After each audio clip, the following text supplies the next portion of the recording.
Good evening, ladies and gentlemen. How are we getting on? Welcome to a brand new Fallout video. So, it is update day. The autumn update is arriving a couple of weeks early, to be fair, this time around. And we have a lot to say about this one, because there are good bits and there are bits in this update that I personally really do not like. So, quite a bit to talk about. So let's jump in.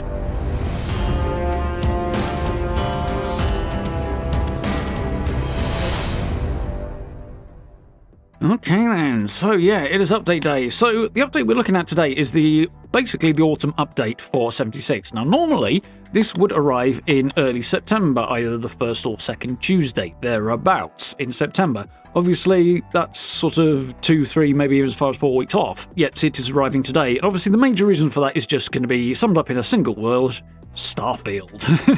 That obviously launches on the 1st or 6th, depending on when you have early access, so yeah, that's kind of going to be stamping all over the front of September, so yeah, you can see why they've brought the update forward a little bit. This is a bit of a weird one. In terms of new content, there is very, very little in this update. It is almost more like a mid-season update than a big tempo one, but again, so many people are going to be interested in Starfield that there's no point in putting out a massive content-based update at the same time Starfield is basically launching, because people are going to be rather distracted. So I get it, but it does kind of reduce the excitement, but I get it. On the other hand, some of the stuff in here I really, really don't like. But I'll get to that and try and avoid ranting too much. So, top of the list, Fight for Freedom, Fallout 76 Season 14. I'm liking the style, the look of this, the whole kind of military parade thing is very in keeping with the tone of Fallout. It's quite nicely done. I do like this artwork a lot. So, patch size, this is quite interesting. The smallest one is over on Steam, only 2.6 gigs, which is really quite small compared to the rest, which are looking at, 10.9, 11.5, and 11.4, depending on your platform there. That's a big difference. Interesting. But there we go. Not a massive update on the whole, not a tiny one. Interestingly, Bethesda have said they expect this update to take longer than usual, which whether or not that's... that's odd, considering this is not a massively content-heavy update. It's a strange contrast there, but still, it is what it is. So watch this space for when the servers go back up, obviously, because planning to stream this tonight. There's a few things I'm definitely looking forward to having a look at. So before we dive into all this, there is something missing from this list of patch notes, and I don't know if it's missing because it's removed or it's just not in the patch notes, and that is that they had changed on the PTS that when you emerge from Vault 76, start as a new character, you get the choice to either do so at level 1 or 2, usually about level 2 when you step out, or you can jump up to level 20 and pick a loadout. This was the new feature. So maybe you're going to go with a rifleman one, or an automatic guns, or a pistols, or a melee build, or whatever. And they give you a bunch of perks and a few bits and pieces of gear to go with that build, so that you get, theoretically, a faster start. None of this is mentioned here in the patch notes, so I don't know if it's in the update or not. Just can't really say at this point. As I say, it was on the PTS, but it's not there now. My personal feeling on the whole thing was, if you are a returning player, by all means go for level 20. If you're a new player and it's your first time out, go for level 1. Just because it'll slow down the rate of information dump, and there is a lot of things to learn for a new player. So jumping in at level 20 means a lot of features, mechanics, and information will get thrown at you quite quickly. So yeah, you're better off doing it more slowly if you're new. Obviously, if you're returning, it's a new character, it's your second, third, fourth, whatever, on down the line, then it doesn't matter so much. But yeah, anyway, that's my 2 cents on this strangely missing feature from the list here. As I say, we'll find out this evening. I'm going to live stream this evening, so if you're interested in that, do keep an eye out once the servers come back up. Because, yeah, we'll have to have a look at this and see whether or not this feature is actually here or not, because it's not here in the patch notes as far as I can see. So, let's get into this. Perk changes and additions. There's a couple of new perks and some other tweaks coming on in here. We've made adjustments to the level requirements for various existing perk cards to make them more accessible for lower level characters, and added the ability to open multiple perk card packs at once. Now, multiple perk card packs at once is a brilliant addition, because the process of doing it one by one is frustratingly slow. So I think that's great. Now, with changing the level requirements, I have more mixed feelings. There definitely does need to be a certain amount of balance work on that, certainly for the early levels.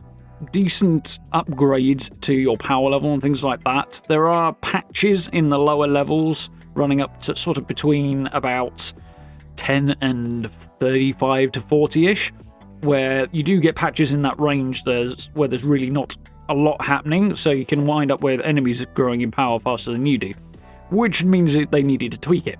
On the other hand, this is something I'm going to come back to repeatedly, I suspect. They're also running the risk of making this game easier when it needs to be made harder, not easier. And that is a horrific mistake that they are making with this update, in my opinion. So we've got new perks coming in. These look pretty interesting. They kind of fill in gaps in the perk list as it is. So it's the sort of thing that should probably have been there from the get-go, and it's, plugging in gap. So Armor's Keeper reduces the weight of rifles, so 25%, 50%, 75%. And that is in keeping with, basically, there are similar ones for melee weapons, for heavy guns, and so on. Now there's one for rifles as well. So I'm going to have a look at this one myself for my rifle build, or rather my commando build, because I'm fairly confident that it will affect that as well. But that's one to do on stream this evening as well, so do keep an eye out. I also get to check out my cool new camp at that point, and quite pleased with how this one looks. So Stable Tools is the other perk. That is automatic melee weapon durability bonus. So we're looking chainsaws and auto axes and rippers and all of that stuff. So increasing the durability on those. As again, there are perks that do that for other weapons, but not currently for that particular class. So that's plugging a gap there as well. Season 14. Obviously, new update means kicking off a new season and a whole load of new rewards. Except that they haven't put those up on the website yet, which is unusual. Normally they would have the seasons page updated ahead of the update by a couple of days, so I would normally have gone through that by now and said, here are the rewards. Unfortunately, I haven't been able to do that, so doing that using the in-game menu is less than ideal as well, so we'll see. I might do this or I might not. Let me know whether or not you want me to. But we have the Fight for Freedom, a very patriotic-themed season this time around. United we stand, marching towards America's bright future. This patriotic season includes new camp items, armor skins, and more, as you'd expect. So, key points: there is a new ally called Grandma Junko, and she's on a mission to find her grandchildren, she thinks. While her memory isn't what it used to be, she can still cook up a good old-fashioned home-cooked meal for you. So I'm curious here, it sounds like she might overlap a little bit with Yasmin, who's another season ally from way back when, who has a functional cooking station that is a clean cooker, clean stove. So, yeah, I'm wondering how this might kind of compare to that. Be interesting. I would guess it'll be around about the rank 50-ish mark on the season. That's usually roughly where new allies tend to appear. As with a lot of this, because we haven't been able to check in advance, we'll have to see. I suspect the turnaround from working on this update to getting it pushed out has been quite quick, which is why we're kind of missing bits and pieces here. I think that plus, obviously Starfield will be keeping everybody exceedingly busy right now. Has probably meant that a few little details have slipped through the cracks a bit. New presidential power armor skins. Well, power armor skins are a normal inclusion in the scoreboard, so who needs Secret Service when you have power armor? I'm going to go out on a limb and guess there's a heavy red, white, and blue theme to this set of power armor skins, but again, I haven't seen them, so I don't know. Oval Office. Create your own base of operations with the Oval Office rug and wallpaper. So, a couple of camp items listed there. I'm sure there will be others as well. From what I recall, there's a whole bunch that were data mined that looked really quite interesting. Just makes it all the more pity that they haven't shared details on it yet, really. But yeah, there is a whole bunch of cool stuff that should be arriving in both the season and the upcoming months by the Atomic Shop, I'm sure, as well. So the last thing they've listed on here is the Auto Miner Collectron, so that's a different skin for your Collectron, which will also go out and hunt for ore for you, which might be useful if you need a lot of copper, if you're running energy weapons or something like that. So if you're doing that, have a look at this maybe. But other than that, of course, you will also be able to use the terminal on your Collectron station to get it hunting for whatever you like. I always have him hunting for Nuka-Cola, personally, because I never have enough for grenades. So, upcoming birthday event. This is really quite early. We are celebrating 5 years of Fallout 76 on November the 14th. Join us by completing unique birthday party challenges every day in your birthday suit to unlock unique festive rewards. The birthday party challenge event will run from the 7th of November through to the 21st of November. So why are they telling us about this in August? Well, the short answer is the next major update for Fallout will almost certainly be early December. That's usually when the winter update lands, just as this one would normally be in early September. Obviously, with this being a little bit earlier than it usually is, they're telling us about stuff way in advance, which means the timing feels a bit weird, but there you go. That's where it's coming from. So this also is worth mentioning in context of the season as well, because with the summer season we've just had, season 13, obviously that was a bit shorter. It's been compressed a little bit by the early changeover here. We're going to have the opposite effect on season 14, I would expect. Don't necessarily quote me on this, but it is very likely that this new season that we're starting, season 14, will run from here at the end of August all the way through till early December, which is a lot more time to get through it than usual. So worth bearing that one in mind, sort of being aware of. Yeah, keep an eye out for that one. Obviously, as and when we get official dates and stuff, I will let you know. So notification bell for updates on that one. But I will make sure I bring what information I have on this to you folks as and when. This is also not such a bad thing, again, harping on about Starfield, but with Starfield going on, and a lot of people will sidestep Fallout for a little while and play Starfield, I'm going to be doing both. That's going to mean people are going to need a bit more time, I think, in short, because they're going to be distracted, at least at the very front end of this season, by Starfield, I have no doubt. So it does make a certain amount of sense from that standpoint as well. Okay, moving on. Design changes and improvements. So this is one heck of a mixed bag. There's some really cool changes in here. There's also some really, in my opinion, bad changes. And we're going to get to some of those right off the bat. So, first section we've got is balance. Encounters. We've reduced enemy difficulty and added more healing items and ammo to Summersville and Morgantown Airport. Now, these are early game areas.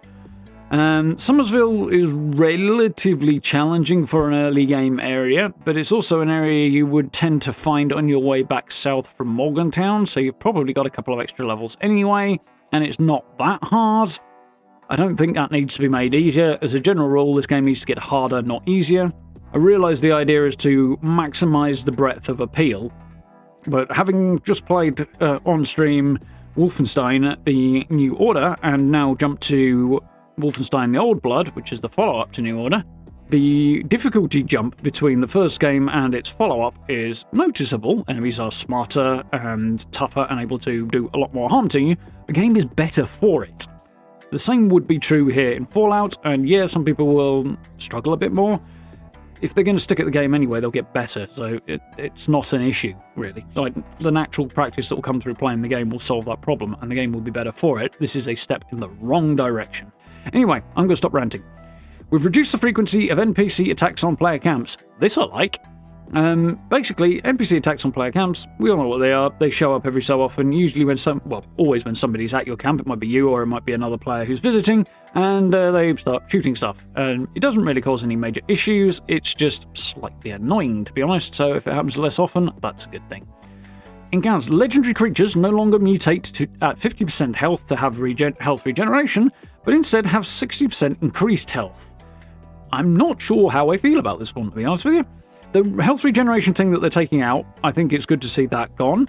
Normally you have to kind of stop mid-fight and wait for their health to finish regenerating, otherwise you're kind of wasting your time shooting them. And then when the regeneration's done, carry on. And that's fine, but it is a kind of annoying mechanic. So seeing that removed is not such a bad thing. Replacing it with upping their health by 60%, I get the reason for doing that. I have concerns around the bullet sponginess. I don't think it's going to reduce bullet sponginess by any significant amount. I think it may, in fact, increase it, and just be a case of you've just got to empty more rounds into them, which is not a particularly exciting way to change the situation, I don't think. I'm not a big fan, so I think it's probably, on balance, slightly more of a good thing than a bad thing, but it's not a change that's going to be particularly exciting. It's also very situational as well, So the next one we've got is one that I suspect the cynic in me has a bit of a negative vibe on, although we will see. We've made various changes to health resistances and weapon damage for the following creatures. Supermute, Protectron, Mole Rat, Mr. Handy, Mr. Gutsy, Feral Ghoul, Scorched, Glowing One, Soltron, Mirelurk King, Mirelurk Crab, that'll be the regular ones I assume, Cave Crickets, Red Scorpions, Anglers, Floater Flamer, Freezer and Gnashers, Mutant Hound, Liberators, and Mirelurk Hunters. Okay, So that's quite a lot of creatures, really. My guess is in many of these cases, this is going to see their health resistances and particularly their damage pulled down, making them easier. And again, bad call. In the last update this summer, laser weapon using enemies in particular became more dangerous because their weapon damage output went up. That includes turrets as well, but super mutants, protectrons, Mr. Handy and Gutsies, although they're using both laser weapons and flamers in some case, and it affects those as well, those were capable of doing a lot more damage as of the update this summer. And that was a bit of a shock to the system, but again, making enemies threatening, that is what combat is for. If they're not threatening, there's no point in having combat. So if they have reduced this, not a good change. If they've increased it, maybe a bit more, a mixed bag depending what they've increased and where. I'm guessing they're trying to level things out a bit more, but I have decidedly mixed feelings. We'll have to see when we actually get in, because the actual... This is not specific, it's very a generalised comment here, so we'll have to see. Feral ghouls... I don't know what they might have changed there, but I can't see it being an improvement in either direction. Scorched, glowing ones, they're probably weakened glowing ones because they take a lot of taking down generally. Assaultrons, I can't really comment on that one. Might Alert Kings, those guys are annoying, so if they become a bit easier, I'm not going to complain about that, because they're just annoying. Cave Crickets, I bet they've made those easier because those guys can do quite a lot of damage quite quickly when they want to. And I don't really know what to make of the rest of them, to be honest. It'll be a case of we'll find out this evening, I guess. And for resistances, protection from acid, electricity, and radiation have been corrected to more accurately target the specific type of damage dealt. So they should resist what they're meant to resist, I guess. Interesting. We've got one event change here, and that is to Meat Week, which has had a host of new rewards added to Graham's vendor pool and to the event itself, which is cool. These include new camp items and plushies and more, which is really, really cool. It is worth mentioning here that Meat Week will be happening a week today, which is Tuesday the 29th, which is right when Starfield drops, basically. It's like 3 days before Starfield drops, so yeah. We're not going to have a lot of time to take advantage of these new rewards, but I guess we'll have to have a bit of a mad dash that week and see how we get on. So, we're now getting to some really cool changes. General ones, free cam. You can now use free cam while in photo mode. So, back into last year, they added the free cam mode to camp buildings so that your camera can move much, much further and it can zoom around through things, which, to be honest, I don't find particularly useful for camp building. I find it more of a hassle than anything. I'd imagine if you control a building, it might be a bit more practical. But for photo mode, you can get further away from your character, you can get more interesting angles, you can move further up to get better views for scenery shots, stuff like that. I think this is going to be a really good addition to photo mode. I really do like this little feature, and yeah, looking forward to having a play around with that myself. For those of us who make videos, being able to use free cam as well might give us options around making like cool panning shots for showing off camps and things like that, so it'll be nice from that standpoint as well. Crafting, they fixed an issue with loose mods not applying in default mod view. So I'm guessing that's a case of them not being pulled out of your stash box and attached to weapons or armor when you pick that particular mod. If you happen to have it already, it just kind of builds a new one rather than using an existing one. I think that's what I was trying to say there. But yeah, that would be a good fix if that's the case. The quest Invisible Ties now points to Mama Dolce's, that's in Morgantown, instead of Vault 76, to find Liberators. And the reason for that will become apparent as we see in a minute, because there are no longer Liberators at Vault 76, there are ghouls outside instead. So, items, build mode. They have renamed over 600 camp items for greater clarity while building. Great change, thoroughly improve it. If it does what it's meant to do, that's definitely not a bad thing at all. The camp menu is...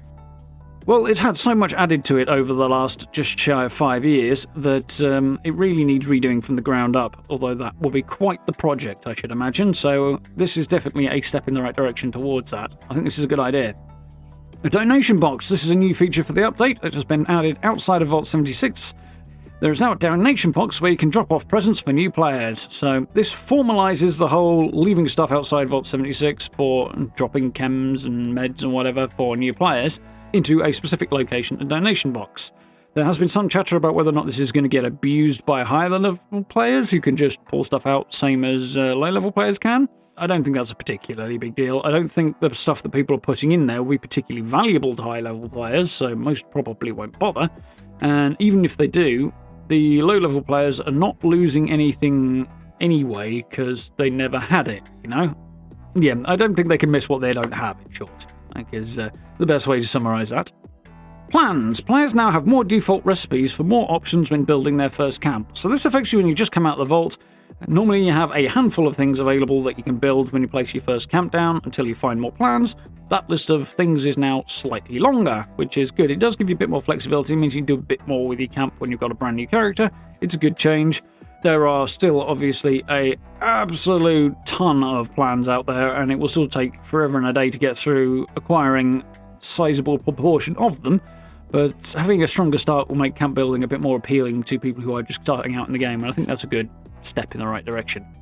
And power armor. We've added level 10 versions of T45 and Raider power armor, again to make you a bit tougher in the early part of the game. My initial thought on this was I think it basically makes Raider power armor kind of redundant, because if you can get level 10 T45, there's absolutely no point in having Raider power armor because it's the same level and less good. So yeah, it basically makes the ownership of Raider power armor redundant for any other reason other than display. And let's be honest, we don't see a lot of Raider power armor displayed anyway, so I think that's maybe not ideal. Maybe T45 should have been pushed up to level 15 or left at level 20 perhaps. I'm not sure. I think there's maybe an issue with those being on the same level there. Anyway, moving on. Adjustments have been made to the Gilman Lumber Mill location. I don't know what those adjustments are yet. I meant to go and check, but by the time I got around to doing that, the PTS closed. So I missed out on that. So we'll have to go and check that one out. Something else to do this evening. Vault 76, as we mentioned before, they've replaced the Liberators outside with ghouls. So, yeah, just a simple change. Never quite figured out the why on that one, but it's a thing that they did. And new players will no longer receive an unnamed radio station with information on Nuka World on tour upon leaving the vault. Okay, so we've got a few more changes. Workbench changes. All workbench listings now use alphabetical sorting, and item names are standardized across all lists. They've been continuing to work on this one for a while, updating names, updating sorting, stuff like that, and it's all steps in the right direction and clarifies the lists and the menus on workbenches, which is always a good thing because more and more things get added over time and greater clarity, which makes life a lot easier and more user-friendly for everybody. So yeah, good to see that. The Show Unlockable button now shows recipes you can learn through a plan, scrapping, or can purchase in the Atomic Shop. I assume it makes it clear which of those is the case. I think that's probably the point. But yeah, extra clarity for when you're actually looking for specific unlockable mods. This one is not very clear, speaking of. 1-star legendary mods no longer show up under random legendary mods. 2- and 3-star mods now display correctly under current mods when inspecting the item. I think that probably just means that they've reorganized where stuff pops up when you're examining an item so that legendary mods appear in a legendary mod section and stuff that is not legendary appears separate from it. I think it's just a clarity thing when you're examining something. But yeah, the wording's a little odd on that one. And they've improved the learned mod counter. Rather non-specific, but improvements are things we like to have. So a couple of UI changes here. Daily Ops. Players will no longer receive a Daily Ops notification until level 50. So this is content intended for players over level 50, so presenting it to players under level 50 and basically encouraging them to get themselves into a situation they are probably not prepared for is, yeah, probably a good change here, I think. So, fanfare. We've reduced the number of pop-ups that appear when leaving Vault 76 for the first time. Yep, makes sense. You step out of that vault and you do get kind of a barrage of quests and stuff like that. Not least of all because there's a whole bunch of added quests and updates and stuff that weren't initially there, but the notifications then appeared when you left the vault, stuff like Wastelanders and stuff like that. So, not spamming you with a load of stuff on the way out is probably an improvement, I think, and maybe spacing that out a little more. It's one more reason why I think if you're leaving the vault as a brand new player, do it at level 1, not level 20, because you don't want all of the expansion stuff hitting you at once on top of everything else. So, which was the problem, and a problem rather, and I think this is going at least some way towards attending to that as well. So perks have added a new filter for viewing perk cards, so you can see the ones you've just picked up. Okay, So, bug fixes and improvements. We've got a decent list here. I will thumb through it quite quickly and just pick out my favourites. If you do want to see it yourself, well, I'll do another quick scroll here, and then you can just pause, or you can head down to the description of the video and find a link to this set of patch notes as well, should you want to do that. And I think that's most of it. There we go. So let's see what I can find that particularly appeals to me. Ooh, there's a few camp things here that are worth a look to get things off. So the DEFCON sign, which was added not so long ago, that's quite a fun thing. Should light up a bit more consistently, and camp items playing sound effects after being destroyed should have been solved as well. We also have the Blue Ridge truck trailer. That's now in the misc tab rather than, I believe it was in floor decor. To be honest, it is floor decor, so either or works, but okay. Atomic Shop headwear can now be placed in display cases. Okay, nice. Ice tongs can now be displayed. That's a bit random. Free stage under armor no longer clips into the female mannequin's chest and wrists. Okay. A couple of challenge updates here, which relate to the scoreboard, obviously. Weapons have been modded to do fire damage, now correctly count towards the deal fire damage challenge. Okay, that's nice. Fusion cells now receiving correct contextual ammo drops. That's nice, so we should be getting a few more of those if you were struggling with fusion cells. Plans that have not been learned by the player now have priority in dropping as a reward over the plans the player has already learned. And both of these are daily ops. So basically, you should not be getting as many duplicate plans from daily ops. You should be getting ones you don't know. I mean, you've got a better chance of working your way through the reward list, which is fairly extensive on daily ops, but not obviously limitless. But yeah, I think this is probably a step in the right direction, and I hope it also means that there are more rewards coming for daily ops on down the line, because obviously this does reduce the amount of time it's going to take to get through the list of available rewards, thus meaning people won't have a reason to do them so much, apart from occasionally forgetting score. So that's a whole thing. But I think on the whole this is probably a good change. They fixed the VATS issue where players were having difficulty targeting extra large creatures at appropriate distances. Okay. Events and expeditions. The Hunter Hunted event has been removed. Basically, the event's disabled and the radio station no longer appears in the Pip-Boy. So this was one where you could activate that radio station, and once 3 other players joined you for a total of 4, you could then engage in hunting each other down in a specific PvP event. I suspect it wasn't getting a lot of use. It didn't come up very often, and I'm guessing that most of the time when I did see it pop up, that was because somebody clicked it by accident. So I suspect that's probably why it's been removed. But yeah, that event is no longer in the Pip-Boy and is no longer in the game. So here's one that will be a favourite for a lot of people. Fixed an issue that could sometimes prevent players from fast travelling. So this is a bug that's been around forever and a day, and I think they've tried to fix it before and it's not necessarily worked. So hopefully they've managed to solve the problem this time. And we shouldn't be clicking fast travel and having nothing happen. Hopefully. Definitely, if they've managed to pull this off, that'd be most welcome, I think. Unyielding legendary effect once again provides additional bonuses when on low health, so issues around the unyielding legendary effect, which apparently I'm having a hard time saying, should now have been fixed. That's cool. Carnivore mutation now works with Cannibal. Makes sense, in a gross kind of a way.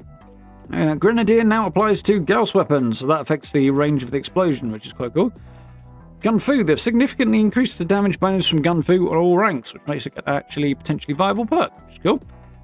Sneak attacks with melee weapons now do additional sneak attack damage with the ninja perk, so presumably doing a little bit more damage than it was if you have the ninja perk. That's cool. We've got a few changes here related to power armor that are basically just visual things. So yeah, it's UI updates really there, or UI fixes. Ooh, here's a good one. I ran into this one. The scrap all. Fix an issue preventing players from using the scrap all function at workbenches, which also includes the scrap box as well, if they had a quest item from Ward in their inventory. Yeah, I managed to pick one of those up. I don't know where, how, and why, but yeah, that happened to me and I ran into this one, so that's a good fix. The one we were talking about not so long ago. There's a whole bunch of UI stuff here that is, a lot of it's not particularly exciting. It's a bit specific, but is there if you're interested. So there's some weapon changes here that I imagine will interest a few people. We've adjusted the way plasma gun mods deal physical and energy damage to be more in line with each other. The result is a slight boost in physical damage and a slight decrease in energy damage for plasma guns. Okay. Laser guns. The sniper rifle barrel for laser guns now correctly uses a charging firing mode. Okay, that's interesting. That's closer to a Gauss rifle, I would guess, but presumably without the explosive effect. Interesting. Players can no longer attack with auto melee weapons and sprint at the same time in third person. So it slows you down in third person and brings things more into a line with the way they are in first person, as presumably was not intentional. Well, given they're changing it, I think we could probably conclude that. The prime capacitor, prime receiver mods for plasma gun, enclave plasma gun, plasma caster, and Gatling plasma, so anything with plasma in the name, no longer incorrectly deal additional energy damage above the amount also added to physical damage. So pulling all of the plasma guns' weapon damage back a little bit due to a bug that was causing them to put a bit more damage out. Okay, so it's just lines them up, making them a bit less OP. Probably not going to be happy for a few people, but still. And Gauss shotguns obtained prior to Once in a Blue Moon now adhere to the balance changes. So your technically legacy Gauss shotguns, for those who had them, are no longer going to behave in that legacy manner. They will behave in the way they're supposed to be behaving, which is better than forcing you to have them take them off you or something. Definitely the way to make those changes. So there we go. Some really cool changes in here. And some really not cool ones, in my opinion. There's some stuff here I'm definitely not a fan of, but there's some stuff here that is good as well. Obviously, this is not a content update by any stretch. Obviously, yeah, we've got a new season and stuff, but it's other than that, it's mostly bug fixes, quality of life stuff, and a couple of little features. The idea that this would not be a particularly exciting update is not shocking, given that Bethesda, specifically Bethesda Game Studios, so literally the same development studio, are releasing their biggest game in probably, 12 years or so? At least 8 years anyway, in about the same time as this update. I can kind of see why it's a bit limited. I suspect we'll see 76 take a backseat a little bit until maybe the main part of Starfield has rolled on through, and then they'll sort of swing things up again, I would hope, on down the line a bit, because once people have played Starfield, we'll start to see the numbers tick back up again, I think, and the initial sort of shiny new toy effect wears off a little bit. I think that will affect things there. But still, some good stuff in here. I really, really don't like the choices they've made about making things easier. That is 100% in the wrong direction.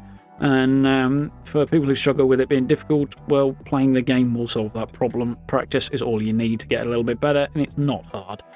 So making it easy is a very, very big mistake, in my opinion. And I'm very not happy to see that. But other than that, there's also some cool little features in here as well. So there we go. The autumn update arriving at least 3 weeks early, I think. But here we go, and we'll jump into this evening. So if you want to catch a first look at this, we'll check the update out and check out some things that I'm curious about, including some of the stuff around leaving the vault and why that's not there, and we'll have a look at Gilman Lumber Mill and stuff like that this evening once the servers come back up and we know what's going on. So yeah, likes, subs, social media links, merch store, all that good stuff down below. Make sure you hit the notification bell as well if you're interested in keeping up with everything going on around Fallout and of course Starfield, because I am all over that and very excited for it. Cannot wait to dive into that one in just a couple of weeks. Well, about 10 days actually. It's going to be very, very cool. I'm very hyped for that. And yes, as I say, join us for live streams as well if you get the chance. Those will be popping up as usual about 8 o'clock Monday to Friday UK time. And yeah, check out the channel memberships on the blue join button as well if you want to support the channel in that way. It really helps out. I very much appreciate. But for now, thank you very much for watching. I look forward to speaking to you all very, very soon.